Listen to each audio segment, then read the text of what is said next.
그 다음에 로마자 3번인데 과세 유형의 변경 이렇게 돼 있는데 요거는 한번 마인드를 한번 삼아 볼까요 이제?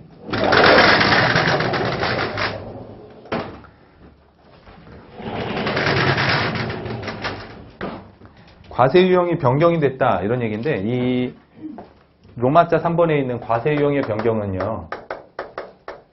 일반 과세자로 있다가 간이 과세자로 되거나 반대로 매출이 4,800이 안 돼가지고 공급대가가 4,800이 안 돼가지고 간이로 있다가 장사가 잘 되는 거야. 일반으로 변경이 되는 경우가 있겠죠. 그래서 이 변경이 되는 시기가 언제냐 이런 얘기입니다.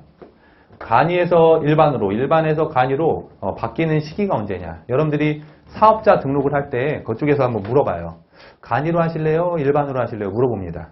뭐가 더 유리하겠어요?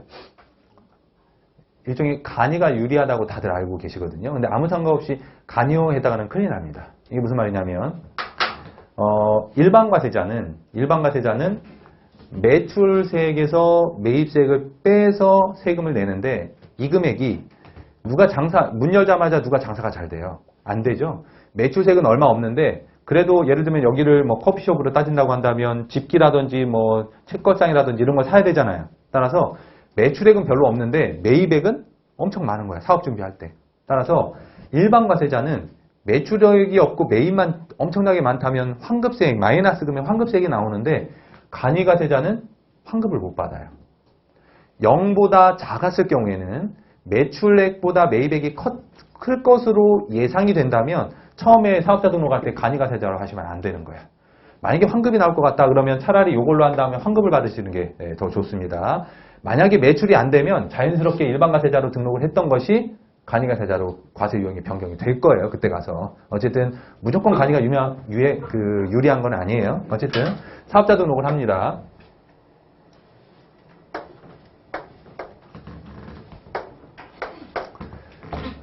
예를 들면 3월 1일 날 사업자 등록합니다.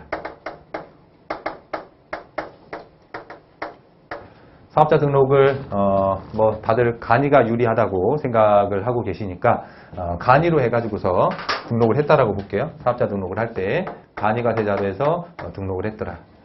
12월 30일 간이 과세자는 여기가 이제 2019년 여기가 2020년이라고 보면 간이 과세자로 등록을 했으니까 하나의 과세 기간이 1년이 되겠죠. 물론 근데 신규로 사업을 개시했으니까 하나의 과세 기간은 여기까지겠죠. 그죠? 여기까지가 하나의 과세 기간. 그러면 3월 1일부터 12월 31일까지가 되는 것이고 그러면 6개월치에 대해서 7월 25일 날 고지서를 보내줘야 되는데 직전 과세 기간의 절반짜리 고지서가 날라오거든요. 근데 직전에 세금이 없었죠. 내 세금이 없으니까 고지서가 안 날라옵니다. 안 날라오면 그냥 가면 되는 거예요. 어쨌든 1월 25일 날 간이 과세자로서 확정 신고를 하면 되는 건데 이 신고할 때 작년도 매출이 얼마인지를 봤더니 4,500만 원이래요. 4,500만 원. 4,500만 원이라고 하죠. 1년 동안의 그 공급 대가를 봤더니 공급 대가가 4,500만 원으로 해가지고 팔았대요. 그러면 확정 신고를 할 때 다행이다. 어떻게 보면 어설프게 4,800을 넘는 것보다 4,800이 좀 안 되죠. 4,500만 원이니까 다행이다. 여전히 간이 과세자구나. 열심히 장사해야지. 다음해에는 일반으로 넘어가야지. 이렇게 생각을 하고 간이 과세자로 생각하면 될까요? 안 될까요? 안 돼요. 왜요? 이 공급 대가는 몇 개월치? 10개월치. 이거를 몇 년으로? 1년으로 환산하셔야 됩니다. 곱하기 10개월분의 12개월로 1.2배를 하셔야 돼요. 1.2배를 했더니 그러면 얼마인가요, 이거? 900만 원 하면 5,400인가요, 그러면? 맞나요? 곱해보면? 그렇다고 쳐요, 그냥. 뭐 의지가 없으신 것 같은데. 5,400만 원. 5,400만 원이 환산 금액이다 보니까 4,800이 넘죠. 얘는 간이가 아니라 이제는 뭐라고요? 일반이다 이런 얘기예요. 일반인데 그렇다면 일반이 2020년도 1기부터 곧바로 일반으로 갈 것이냐 2020년도 2기부터 일반으로 갈 것이냐 언제부터 가는 게 맞는 거냐면 2020년도 2기부터 일반을 적용합니다. 왜 2020년도 1기부터 바로 과세유형이 변하지 않는 겁니까? 이유는 여기 기간 때문에 그래요. 이 4,800이 넘는다라고 하는 사항을 1월 25일 신고하면서 알았죠. 따라서 얘가 만약에 일반 과세자, 그러니까 요 빚금침 부분은 간이 과세자로 살았지만 얘가 사실상 일반 과세자였단 말이에요. 근데 25일이 지나고 나서 알았기 때문에 그동안에 뭐 세금 계산서 발급도 안 하고 자기는 간이 과세자인 줄 알고 살아서 그거는 인정을 해줍니다. 따라서 2020년도 1기까지는 뭐로? 간이 과세자로 받다가 2020년도 2기 과세기간에 일반 사업자로 전환이 되는 것이다. 결론은요. 일반에서 간이 내지는 간이에서 일반으로 바뀌는 시점은 언제부터 바뀌는 거냐면 7월 1일부로 변경이 됩니다. 1월 1일이 아니에요. 7월 1일부로 해가지고 과세유형이 변경이 되는 것이지 1월 1일부로 변경이 되지 않는다. 왜냐하면 며칠이 지났으니까 25일이 지나고 나서 알았기 때문에 그렇다. 일반 과세자도 마찬가지예요. 반대의 경우도 마찬가지더라. 이게 로마자 3에 나와 있는 거예요. 과세유형 변경한 자. 간이과세자에 관한 규정이 적용이 되거나 적용되지 아니하게 되어 일반과세자가 간이과세자로 변경이 되거나 간이과세자가 일반과세자로 변경이 되는 경우 그 변경되는 해의 간이과세자에 대한 규정이 적용이 되는 기간의 부가가치세 과세기간은 다음의 구분에 따른 기간으로 한다. 일반과세자가 간이과세자로 변경이 되는 경우 언제부터? 7월 1일부터 12월 31일까지. 다 7월 1일부터 이제 변경이 되는 거고요. 간이에서 일반으로 변경이 되는 경우에는 그 변경 이전 1월 1일부터 6월 31일까지. 그러니까 지금 위에를 그 세 줄을 잘 한번 읽어볼게요. 두 번째 줄부터 위에 세 줄 중에 두 번째 줄부터 되거나 간이과세자가 일반과세자로 변경이 되는 경우 그 변경되는 해에 간이과세자에 대한 규정이 적용되는 기간의 부가세 과세기간은 다음의 기간으로 한다. 간이과세자에 관한 규정이 적용되는 거기다 밑줄 그으세요. 그러니까 지금 일반에서 간이로 바뀌거나 간이에서 일반으로 바뀔 때 언제부터 간이 내지는 언제까지 간이로 볼 거냐 그런 내용이에요 지금. 그죠? 언제까지 간이냐 언제부터 일반이냐 이런 얘기거든요. 그래서 양가로 1번의 경우에는요. 양가로 1번의 경우에는 7월 1일부터 간이로 된다는 얘기고 양가로 2번의 경우에는 6월 30일까지 간이다 이런 얘기예요. 아셨어요? 그러니까 어쨌든 그날 시점으로 해가지고 7월 1일 시점으로 과세유형이 바뀐다 이런 얘기입니다. 오해하지 말고요. 어쨌든 7월 1일부로 반대편으로 해가지고 변경이 된다. 오른쪽에 정리되어 있으니까 한번 보시고요. 로마자 4번이요. 간이과세 포기자.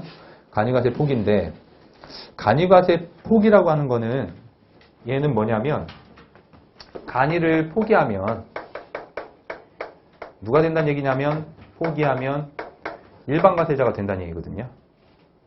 아니 간이 4,800이 안 돼가지고 장사도 안 돼가지고 속상할 텐데 왜 굳이 세부담을 높이면서까지 일반으로 포기를 할까? 좀 이상하죠. 그죠? 이유는 왜 그러냐면 간이과세자는 세금 계산서를 발급할 수 없어요. 얘는 세금 계산서를 일반과세자는 발급할 수 있어요. 이 차이 때문에 간이과세를 포기하는 거예요. 무슨 차이냐? 예를 들면 여러분들이 간이과세자는요. 우리 이제 부가가치세 내용이 나올 때 간이과세자는 뭐 생각하시냐면 그냥 구멍가게 생각하시면 돼요. 여러분들이 맨날 다니는 곳에 있는 아주 작은 구멍가게. 잘 되는 집 말고요. 그냥 할머니 할아버지들이 하시는 그냥 구멍가게 문방구 이 정도 생각하시면 되는데 거기들이 이제 간인데요. 어느 날 어릴 때부터 나를 보호하고 오셨던 할머니 할아버지들이야. 근데 이제 내가 장성을 해가지고 대기업 구매과장이 돼버렸어요. 그럼 내가 이제 비품이나 이런 거를 살 때 그냥 일반적인 곳에서 사도 되는데 그래도 예정이 있죠. 항상 예뻐해 주셨어. 그래서 내가 구매과장이니까 몇백만 원어치 사려고 해요.